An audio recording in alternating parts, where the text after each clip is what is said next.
Pinipersonal mga kababayan ni Inday yung kanyang trabaho na pag tinatanong, paninira na agad.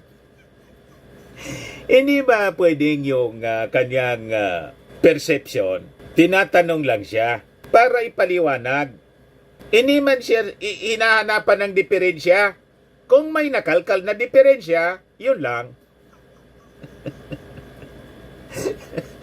Di ba? Hindi yung kasalanan ng Congress. Kasalanan niya yan. Kasi may ginawa siyang hindi tama. Yun po ang rason kung kaya po siya nagagalit. May tinatakpan siyang mga kamalian na in fact nadiskubre na ng COA. Ngayon, nagagalit siya sa Congress. Ba't ka nagagalit sa Congress na nagsabing mali yung paggamit, hindi man yung Congress, yung COA? Tama? Yun lang ang magiging basis ng Congress sa pagdidesisyon kung dapat pa ba nabigyan ng budget tulad ng nire-request niya ang Office of the Vice President.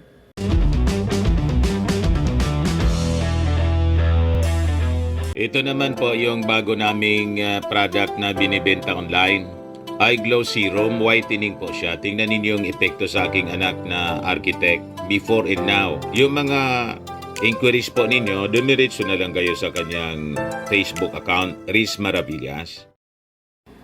Rumis back na mga kababayan yung ating mga magigiting na congressmen sa mga kwentong marites ni Inday. Bakit naman nandiyan, Mr. Maravillas? Tinawag mong kwentong marites. Yan mismo ang description ng mga congressmen. Kasi yung mga sinasabi po ni Inday, lahat man lang niya haka-haka, baseless, madaling sabi po, defense mechanism niya. Kasi umiiwas nga po siyang matanong. Sabi nga natin, pag ang tao po tinatanong lang, galit agad at umiiwas sa mga nagtatanong, manifestasyon po na may tinatago pong karumal-dumal. At yung mga tinatagong karumal-dumal po, sumingaw na nga po, nakalkal na ang kuwa. Yung mga nakalkal po, na nabulgar po sa congressional hearing, sa budget briefing ng Office of the Vice President, hindi man po yun kagagawa ng mga congressmen. Kagagawan po yun lahat ni Inday. At ang nakadiscovery po, yung COA, nagagalit po si Inday sa Congress. Paano siyang magagalit sa sa mga congressmen? Lalo po tinuturo si Martin Romualdez yung salary.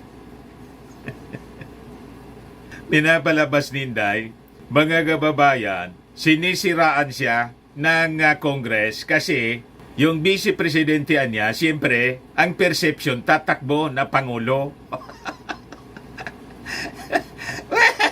Yan mga kababayan ang narrative ni Inday. Kaya daw siya sinisiraan. Yan gumawa mga kababayan ng kasiraan. Kumbaga nasisira siya. Pati yung kanyang pamilya po, buong pamilya niya nasisira. Siya man lang po ang gumawa. Sila yung gumawa ng kasiraan nila.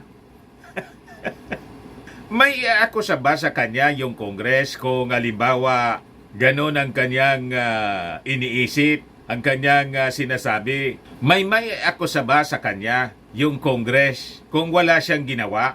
At yung mga nadiskubre sa kanyang pamamahala sa DepEd po, kuha yung nakadiskubre.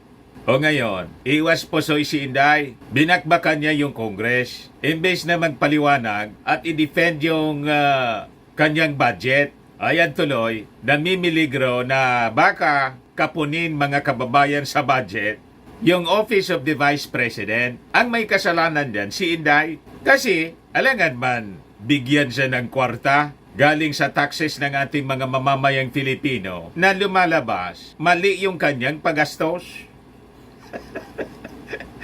Di ba? Sabi ko nga mga kababayan, kahit sa bahay, kung yung anak mo na-spoiled, yung allowance sa eskwelahan, imbes gamitin sa kanyang pagkain at pangangailangan sa kanyang pag-aaral, ginastos sa ibang bagay, sa pagsusugal, sa paglalakwatsa, Madaling sabi, winaldas. Alangan man yung magulang po na nagbibigay ng allowance, ito-tolerate lang yung bata.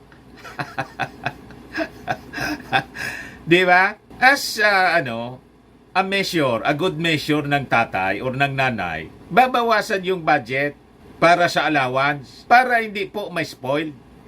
Kasi yung allowance po, halimbawa pa, mapera yung pamilya. Pag hindi mo kinontrol po ang pagbigay ng allowance sa bata, hindi siya matututo. Di ba? Hindi matututo sa pagpapahalaga, mga kababayan, ng pinagpagura ng kanyang magulang. Yun ang punto rito po. In like manner, by analogy, yun ang gustong mangyari ng Congress. Tamang paggamit po ng pondo ng gobyerno. Dapat may accountability po tayo. Kasi nga po, hindi mo pera yan.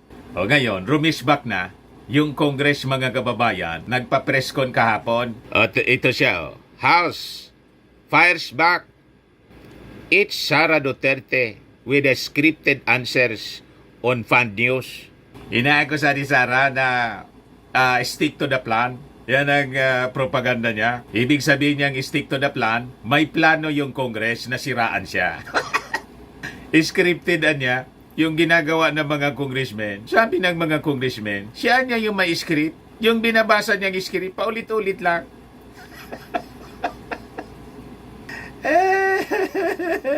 Sabi diyan sa balita, two leaders of the House of Representatives refuted Vice President Sara Duterte's claim that the Committee on Appropriations was following a script during the deliberation of the proposed 2.037 billion budget for the Office of the Vice President for 2025. Sabi po ni House Majority Leader at La Union Representative Paulo Ortega V, it was Duterte who has scripted answers to the questions regarding her use of confidential funds and proposed budget during the August 27 budget briefing.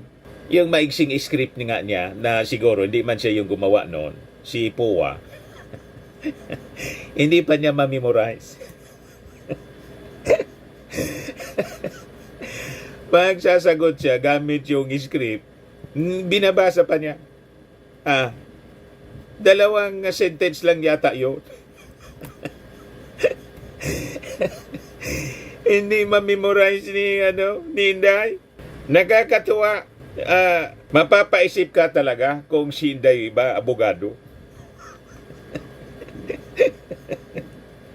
Kahit po elementary grade po, pupil, siguro sa ilang basa ng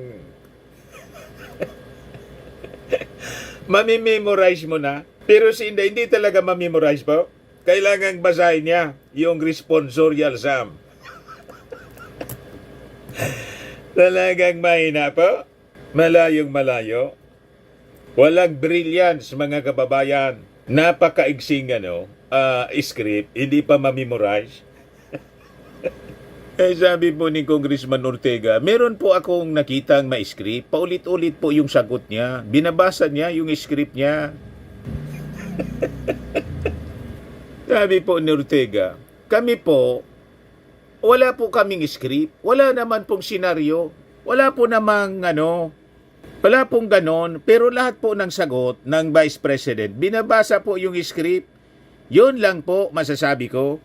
Basag na basag si Inday. Lahat ng mga akusasyon niya po, laging bumabackfire sa kanya. Ito po yung press conference kahapon. Kasama si Adjong, si Gutierrez, si Asidre, ito si Paulo Ortega. Pakinggan po natin yung press con. Third part ng video ni VP Sara Duterte. And she said there po na kaya hindi na rin siya pumunta po doon sa second hearing po ng kanyang OVP budget is because gagamitin daw po yung COA findings sa pag-atake laban sa kanya. So po ulit-ulit po niya sinasabi na ina-atake raw po siya and 90% nga ng mga tanong is confidential funds kahit wala na raw sa 2024 and 2025 yung CF sa OVP. And kahit wala akong kinalaman, I quote, doon sa mga observations ng COA, sinasabi nila na kasalanan ni Inday Sara yan. What's your take on that, sir? Ano pong komento niyo rito? Well, for first, no? Si Isidre muna. For first, kasalanan naman talaga niya. Correct. Ano? Because she's the head of agency. Yes. Whether it resulted in malfeasance or whatsoever, it is her responsibility and accountability to explain why these findings have been observed by COA. Sino naman ang tatanungin namin? Tama po. Command responsibility. Abogado siya, hindi niya yan alam. Parang yung sa opisina, mga kababayan, the Office of the Vice President, opisina nga siya. Pangalawa, sa pinakang mataas. Siyempre, lahat ng nangyayari within her office, command responsibility niya. Siya ang responsible person. Kung ayaw niyang maging responsible person, di resign.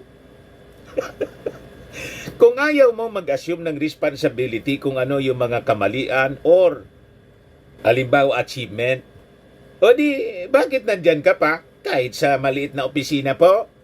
Di ba? Manager ka sa isang company.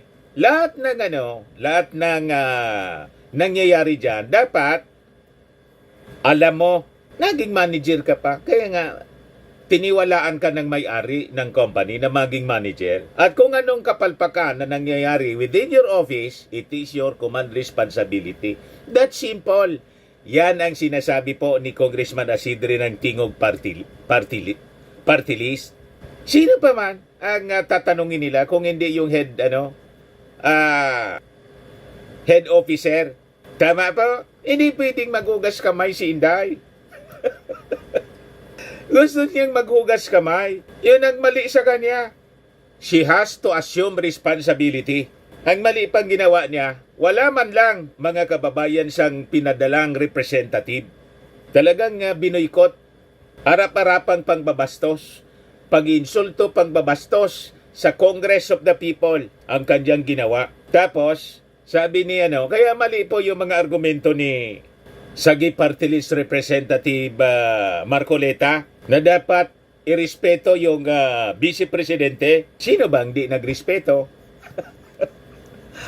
At yung respect, mga kababayan, it is not demanded, it should be earned. And respect begets respect. Di ba alam natin yan? Nagdidemand kayo ng pagrespeto, hindi man kayo marunong rumispeto sa kapwa. Yan ang trademark ng mga Duterte. Gusto nila sila yung nirerespeto lang. Pero sila, hindi marunong rumispeto sa kapwa. Yan ang mali po na natutunang pag-uugali ng mga Duterte. Hindi sila lulusot dito sa ating mga matatalinong congressmen. Ituloy natin, mga kababayan, ang sinasabi, ang paliwanag ni Isidre. Diba? Department of Education, Office of the Vice President, it is a matter of record that she is the Vice President, she is the Secretary of Education during that time. Diba? Wala naman kami, sino naman ang ituturo ng Kongreso? The second thing is, people have this misconception that when they go for the budget hearing, magprepresenta lang sila ng magkano ang gagastusin namin, magkano yung kailangan ng department namin, ano yung priority. Hindi ho yan lang ang budget hearing. Although that's an important part of what a budget hearing is. Pansin po ninyo, ito po ang mekanismo ng Kongreso bilang mga kinatawan ng taong bayan para sabihin na ito ay susuportahan namin, ito hindi namin susuportahan dahil ito'y mahalaga para sa taong bayan. Tawag po doon power of the purse. Correct. It's the way we can somehow make our government agencies accountable. Diba? Hindi naman namin pwedeng turuan ang secretary ng anong department kung anong gagawin niya.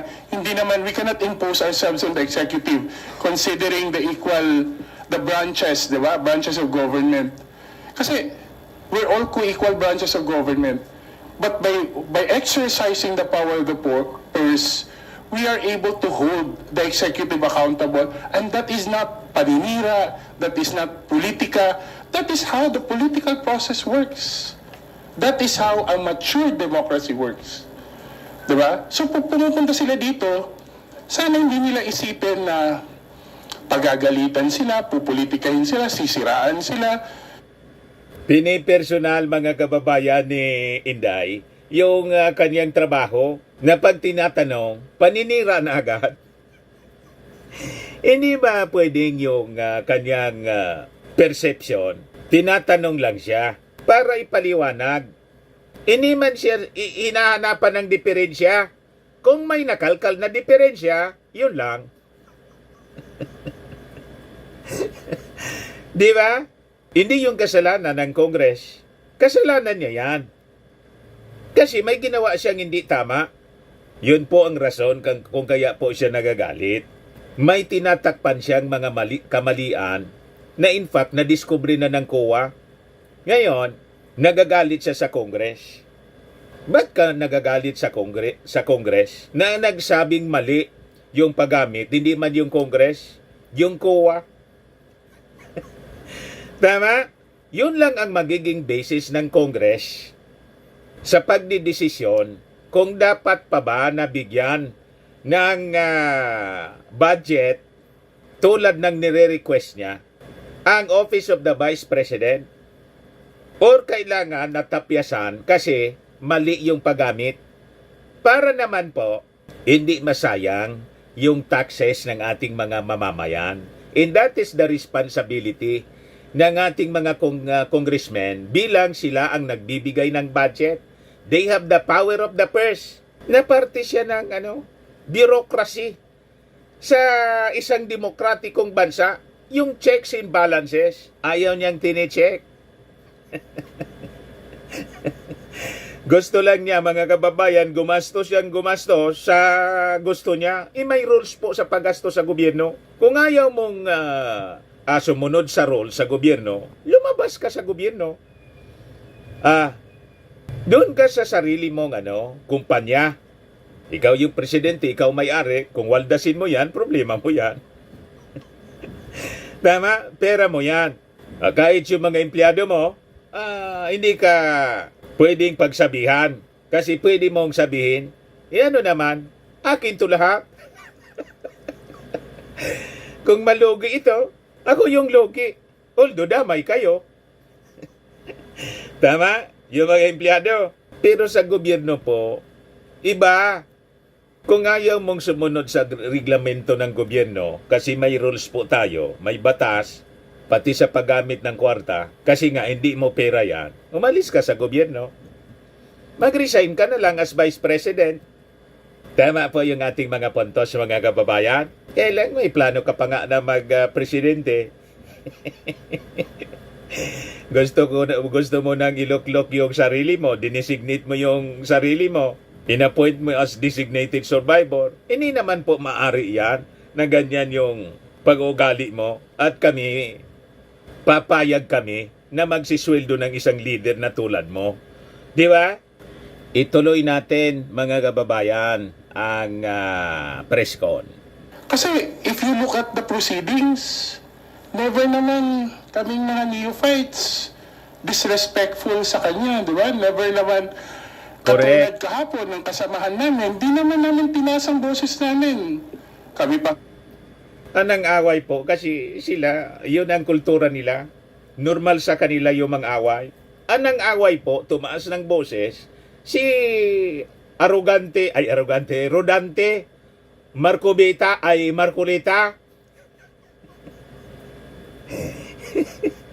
Gustong i-railroad po yung budget hearing. Gusto, wala nang tanong-tanong, ipasa na kaagad. Hindi maari ang ganon. Buti kung walang nakita pong diferensya yung kuha. Yan daming nakitang diferensya po. Milyon-milyon yung involved na pera po. Imagine, 73 million. Disallowed po. Parte ng 125 million na confidential funds. Ginastos ni Inday for 11 days. Di ba shocking mga kababayan? Kung hindi mo siya mapagkatiwalaan sa maliit na bagay, paano mo siya papagkatiwalaan sa malaking bagay? Di ba? Umihingi 2 billion plus, 125 million nga, hindi natin mapagkatiwalaan, 2 billion pa. Tama po ba? So, ito po. Pinasa ng boses kahapon eh. Diba? That is the important thing to consider. Pangatlo, dun sa, if you are to be technical about it, items in the budget of a 2-year life. Now, part of examining the budget is understanding how previous budgets were spent. Correct. You can't totally absolve yourself na sasabihin, tapos na to. Diba? Especially if the life for that fund just ended. Like, when it was approved in 2022, so we have until 2024, 2023, end of 2023. So last year lang yon. So we are still within bounds to ask clarity on certain items. Correct. And lastly, public office is a public trust. Correct. We are not only by sins of Hindi mo commission, pera yan, Inday. but more importantly, Pera sins of namin. omission. Yung sinabi ko kanina ni Inday Sara, wala akong sinasabing may nakuha, may nawawala. Although si Koa may sinasabi na mayroong mali yung pagkagastos na pinapasa uli. And mind you, that's not, kahapon naliwanagan ako, hindi pala yun yung starting point. Yan na yung end point halos ng proseso. Kasi notice of disallowance na, meron ng pabalik-balik na papel. You Hindi see? lang pala, may mga audit observation. Due process was observed until that point that a notice of disallowance. So kung sasabihin natin na wala naman siyang kasalanan by granted, by commission, definitely by omission. She has the ultimate accountability as head of those departments. Correct. Those are public funds.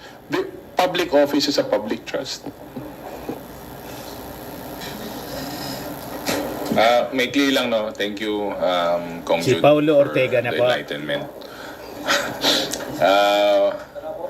Kasi andyan naman kami, we were very much present during the budget deliberations. Ako personally, yung mga kailangan kong itanong, natanong ko na, narinig nyo naman po yung mga sagot sa amin, narinig nyo naman po kung paano kami sinagot ng head of the department. Sabi ko nga, nung napag-uusapan kahapon yung tungkol sa tradition, sa courtesy, sinagot ko po yan na dapat courtesy begets courtesy. Yes. Diba? Ganun naman po tayo kay tradisyon ng kaugalian po ng Pilipino yan. And Ang gustong mangyari ni Inday, siya lang yung irespeto. Pero, hindi sila marunong rumespeto sa kapwa nila. Makita mo sa pag-ugali nila mga kababayan, pati ng mga supporters, ang babastos, mga walang modo. Maski sa pananalita po, kung bastusin yung ating Pangulong Bongbong Marcos, matindi. Kung manglait po, matindi. Ganon ang pag-ugali nila. Pero sila, gusto nila, irespeto sila. So tama mga kababayan nun sabi ni Paulo Ortega, respect begets respect. At makikita ninyo, during the deliberation kung sino yung walang modo, kung sino yung hindi marunong rumispeto sa kapwa. Pero kita ninyo, yung ating mga congressmen, walang napikon sa ating mga congressmen. Tuloy lang sila sa kanilang pagtatanong. Kasi yun naman po ang dapat na mangyari. Masagot yung dapat na sagutin ng mga katanungan. Hindi yun para sa kanila. This is for the Filipino people kasi sila po ay mga representatives of the people. May preconceived ideas na kasi po yung belief ni Inday dahil nabiyak ng unit team na ang dahilan ng pagkabiyak ng unit team hindi man po yung mga congressmen, hindi man po si Martin. Ang pagkabiyak ng unit team siya at ang kanyang buong pamilya. Sino ba yung nang-away? O, di ba? Sila nagsimula ng away. Sino bang nag-akusa ng nag-akusa? Ayaw tantanan yung ating Pangulong Bongbong. Sino ba yung nag-attempt, mga kababayan, na tanggalin si Martin Romualdez? Nag-ambisyon. Nang nabuking po, dinimot si GMA na barkada niya, bigla siyang nag-resign sa partido. Tapos, tinawag ng tambaloslo si Martin. So lahat itong mga nangyayari sa kanya mga kababayan, siya ang may gawa at ang kanyang buong pamilya, ang trupa niya. Tapos ngayon, paawa siya, pabiktim, pinoproject na sa ating mga mamamayang Filipino, inaapi siya. Walang pang-api sa kanya. Ang umapi sa kanya, yung sarili niya. Lahat ito consequences sa kanyang mga maling ginawa. May kasabihan po tayo, what you sow, you reap. Kung ano yung itinanim mo, yun ang iyong aanihin. Nagtanim ka ng mabuti, mabuti rin ang iyong aanihin. Nagtanim ka ng masama, ito na ngayon, nagbunga ng masama. Sinasama ka ngayon. Consequences siya ng inyong mga actions. Parang si Pacquiao, bakit ba siya nakakulong? Anong rason? Gumawa siya ng kamalian, ng kalaswaan, di kulong siya. Di ba? Kailangan niyang panagutan. Ganun lang po ang buhay sa mundo. Gumawa ka ng tama kahit na may mag-akusa sa'yo na kung sinong tao. Kung wala kang ginawang kamalian, tama yung ginawa mo, anong kakatakot mo? Pwede mo silang harapin. Pag tumatakas ka, umiiwas, ibig sabihin, guilty. Tama? Ang ibig sabihin yan, may ginawa kang karumal-dumal, kaya iwas pusoy ka. Ganon lang naman yan eh. Ang bawat actions po natin kasi, may corresponding reactions. May kasabihan dito sa amin po, sa Bicol, daing pangpang na daing kahampang. Yung pangpang ng river, lahat ng pangpang ng ilog, may kaharap siya. Yan ang ibig sabihin. Kung i-apply natin sa buhay natin, ikaw anya, huwag kang masyadong nagmamagaling. Kasi isang araw, may makakaharap ka na mas magaling. Mas magaling sa'yo. May makakatunggali ka. Pag masyadong mayabang, ayan, sa sobrang yabang po ninyo, ito ka ngayon, daing pangpang na daing kampang, ito na ngayon ang nakatapat mo. The Congress, the power of the purse of Congress. Sinong sisisihin yan?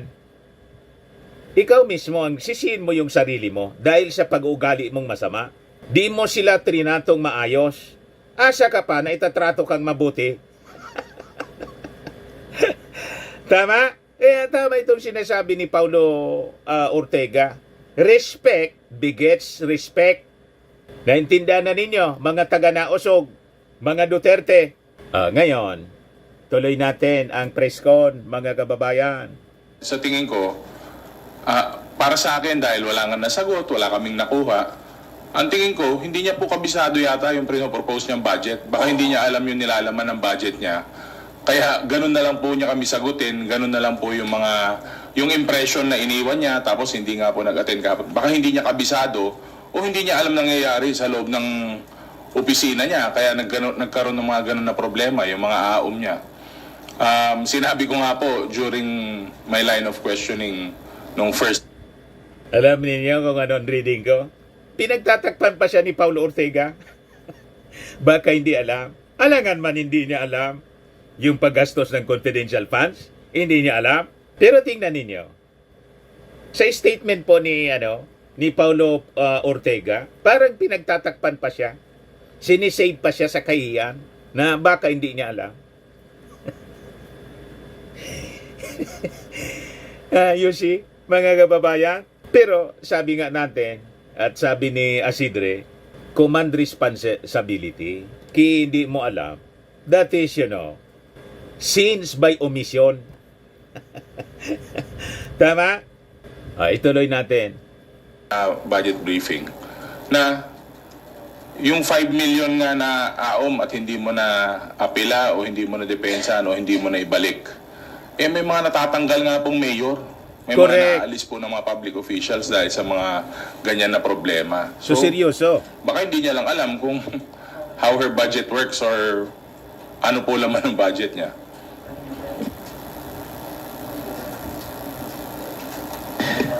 I think much has been said. Si Kong Jude already mentioned yung Si relevance Gutierrez ng naman. CIF. But for me po, I think really, especially in light of the question po, no, yung interview itself, I think she just refuses to take accountability for all that we are looking for in Congress in exercise of the power of the purse.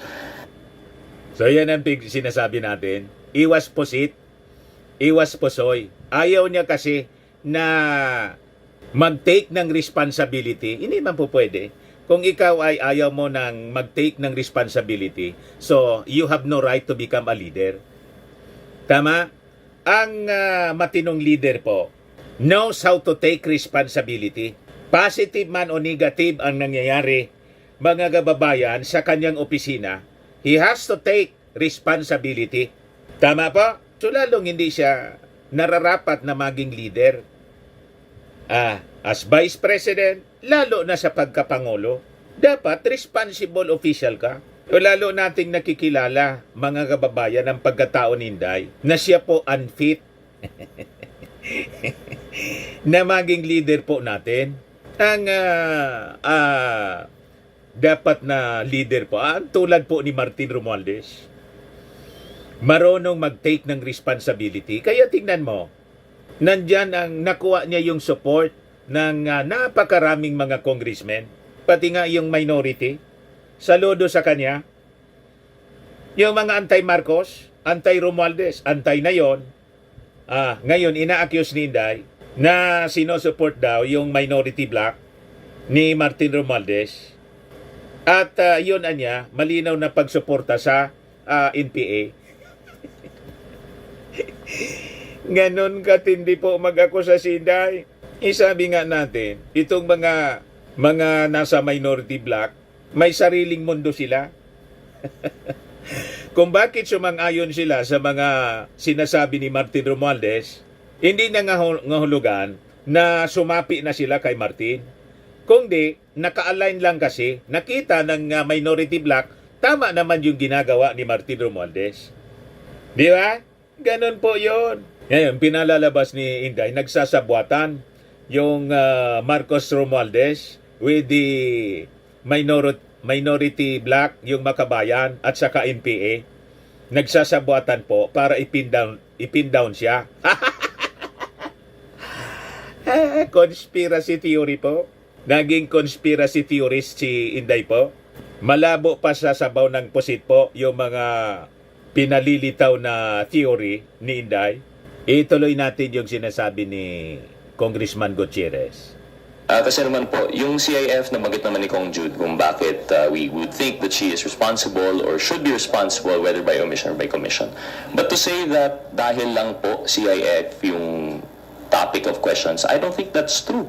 Because precisely during that hearing, I admittedly maybe 90% yung tanong tungkol sa CIF kasi yun yung hot topic.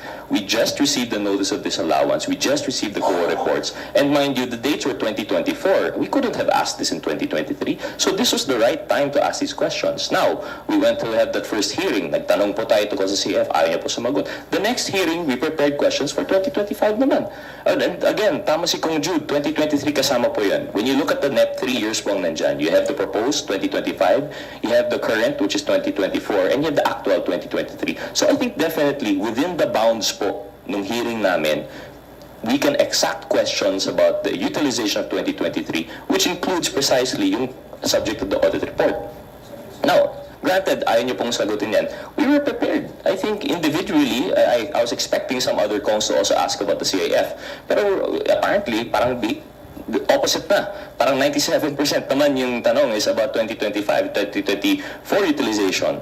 So, I think, given that, if she had appeared before us yesterday, she would have had the opportunity to talk about the budget in the future, as she claims that she would.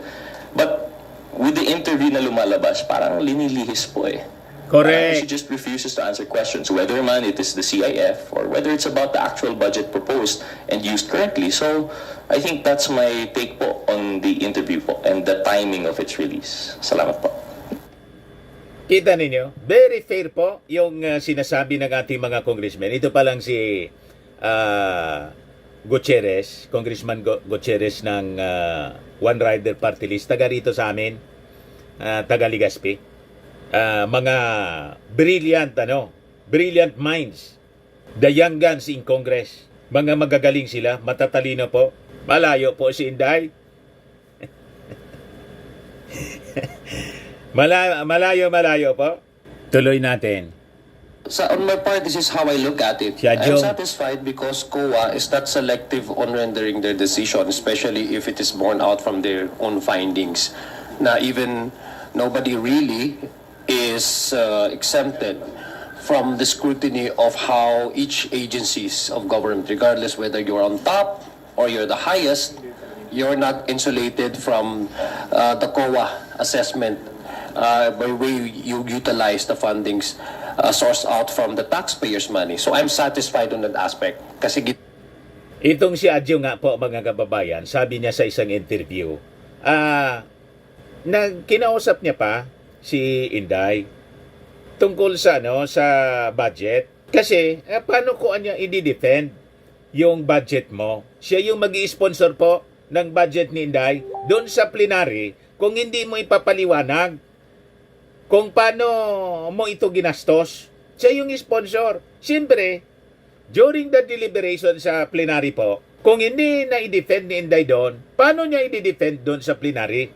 Na ayaw na po magpaliwanag ni Inday, umiiwas na siya. So, kung halimbawa tapyasin yung budget niya, gawin na lang ang dinig ko po, over 1 billion pesos po yung tatanggalin.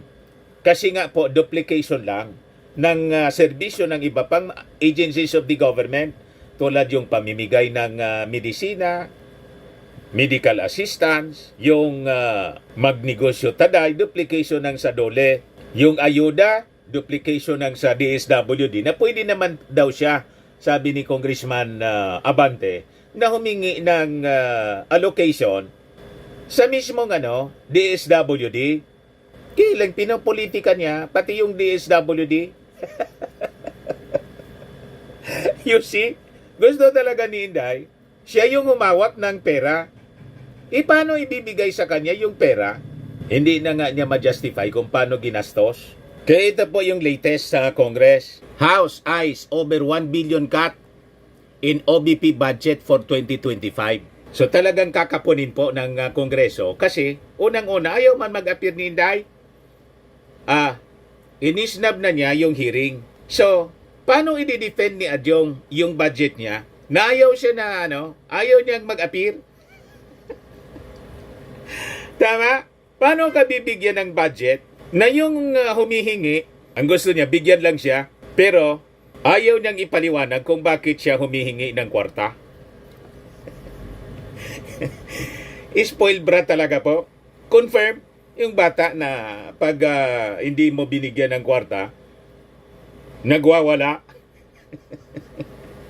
Pag tinanong ng tatay, bakit naman kita bibigyan ng allowance na 15,000 a month? Hindi mo nga maipaliwanag kung paano mo ginastos. Imbis na magpaliwanag, lumayas.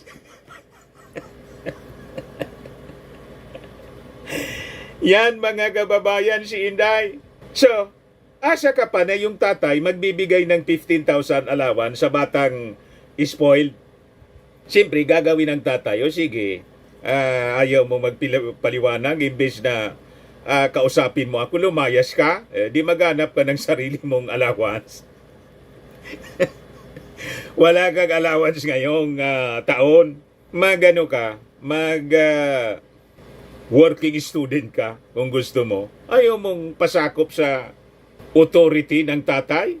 Yon ang in effect, yan po ang sitwasyon ng Congress. They have the power of the purse and they have the authority na magtanong kasi yung pera niyan, pera ng ating mga mamamayang Filipino and they are representative of the people. So ito yung kinakagalit niya.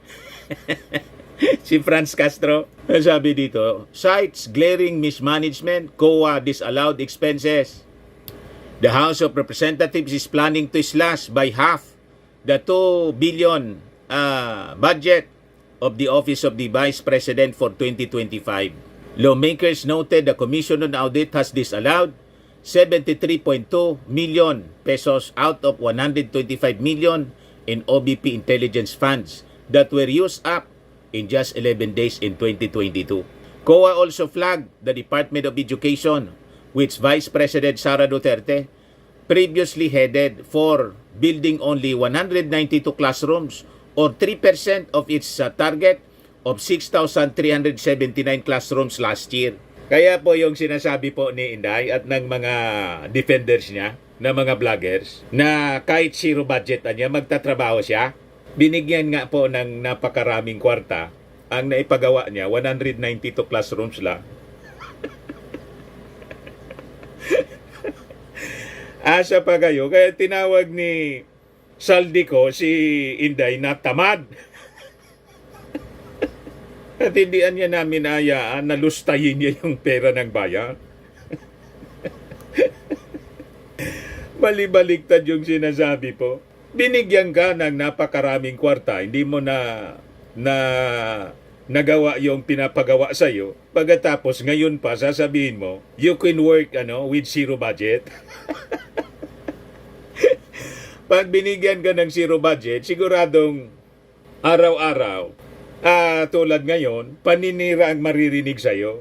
Ngayon nga, may budget ka, paninira pa rin. Pero sabi ng ating mga congressmen na yung personal services, para makapag-operate yung Office of the Vice President, hindi nila tatanggalin siyempre yun. Yung mga unnecessary expenses po, na hindi man parte ng mandato niya, yun ang tatanggalin po. Duplication lang kasi. Ito nga, kini-question ni Congresswoman Luistro. This is almost 65 million which were not properly liquidated with the COA. To the second concern, the lapses in inventory management. This is the same observation that we had in the budget of the Department of Education. How do we know that this is not really a case of ghost delivery? Let us be reminded by the controversy haunting pharmaceuticals in the provision on malversation under Article 217.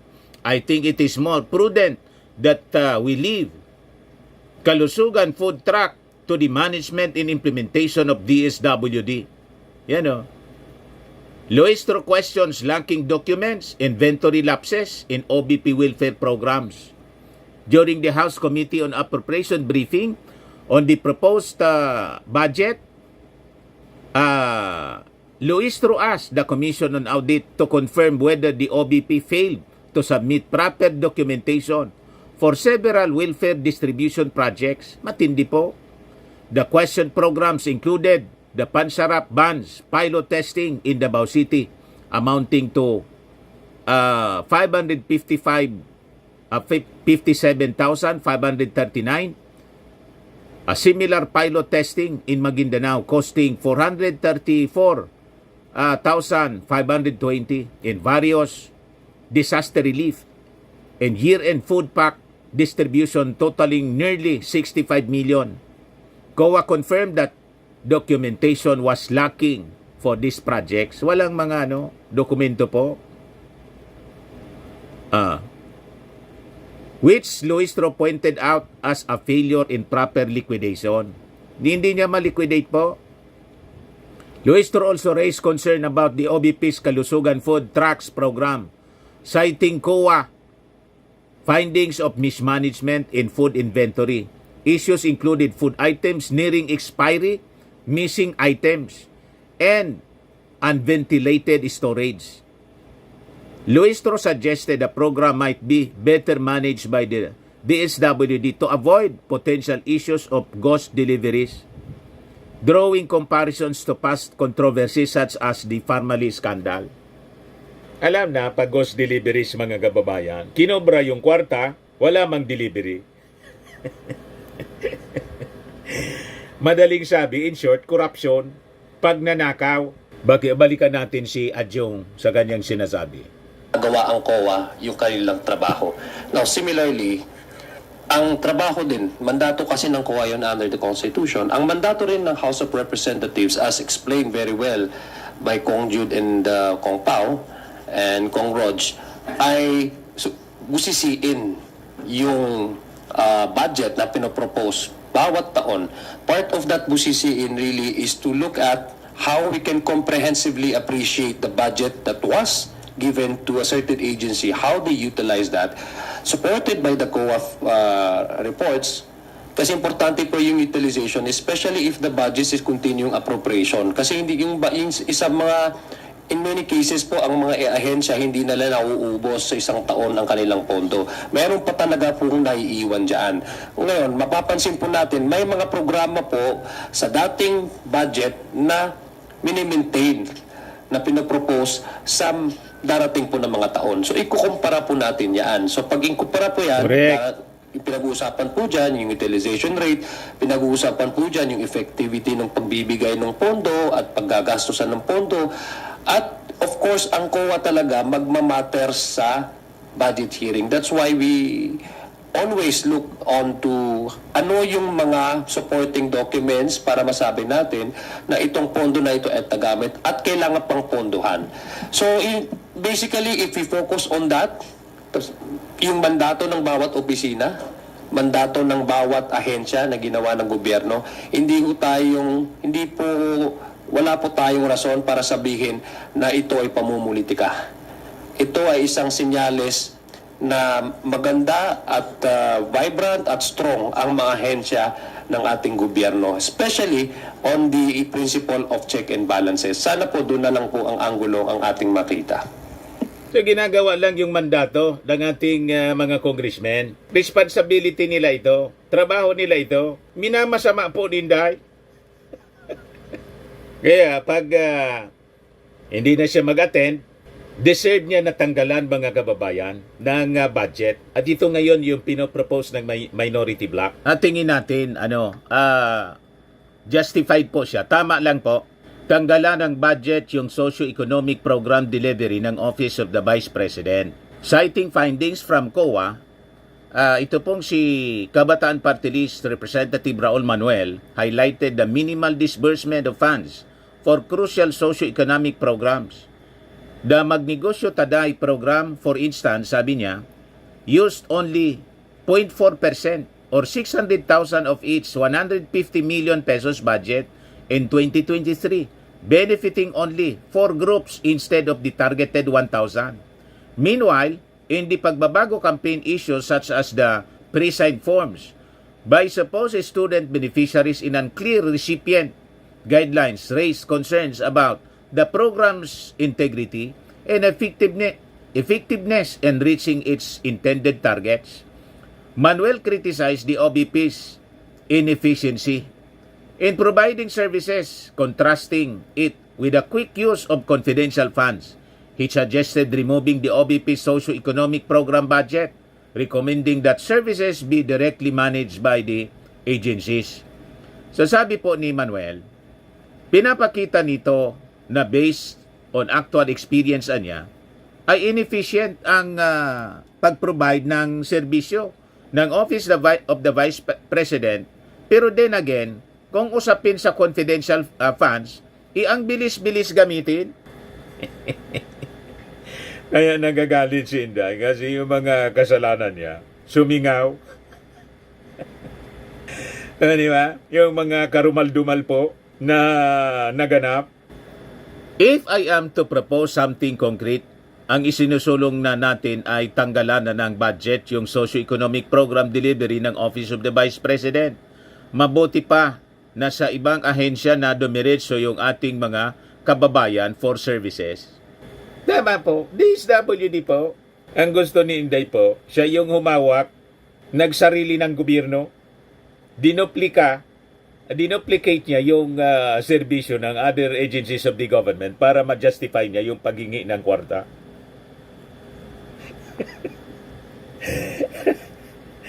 At pag hindi ibigay, galit siya. Hindi mo nga ma-justify yung tamang paggamit ng kwarta. Tapos galit ka. Baka nga makaso ka ng graft. Seryoso, may mga natanggal, sabi ni Congressman Paulo Ortega. Sa mga ganon, may mga mayors niya na natanggal sa ganyang uri ng sistema. Kasi ibig sabihin, talagang massive yung violation niya sa COA rules. And that is, strong evidence sa kasong graft at pati nga impeachment po. Impeachable offense, yung graft in corruption po. O ngayon, sa issue ng impeachment po, may tanong dito sa presscon. Pakinggan nga natin kung may impeachment na sinusulong. Mention na raw ni Kong Franz Castro November 2023, ang sabi niya, quote, tuloy-tuloy lang yan, openly na pinag-uusapan ang impeachment. So, pinag-uusapan po ba talaga to? Go, sir. Very simple, hindi po totoo yan. And in addition, I have heard talks of impeachment, but coming from her. We don't hear it here in Congress. I can guarantee you that po. So yung impeachment pala, yung naglalabas ng kwento niyan, siya man lang, narinig ko yan kay Roque. Thank you. Next question comes from Kay Harry Vivian Roque. Guria. Sa mga naghanap ng malinis and spacious fitness gym, pumunta lang po kayo sa aming Colossal Fitness Gym. We also offer Grab Car Rental with our brand new 2023 model ng Toyota Innova. We also accept booking for those who are planning to travel via PAL, Cebu Pacific, and other airline companies, local and international, and bills payment for Meralco Bills, PLDT, Aleco Bills, etc. Ang Colossal Fitness Gym is located at 3rd floor Security Bank Building, Landco Business Park, Legazpi City, Albay. For inquiries, look for Chilon Maravillas. Contact number 0966-802-0949. Yan yung aming Innova. Lagi na pong matao sa amin.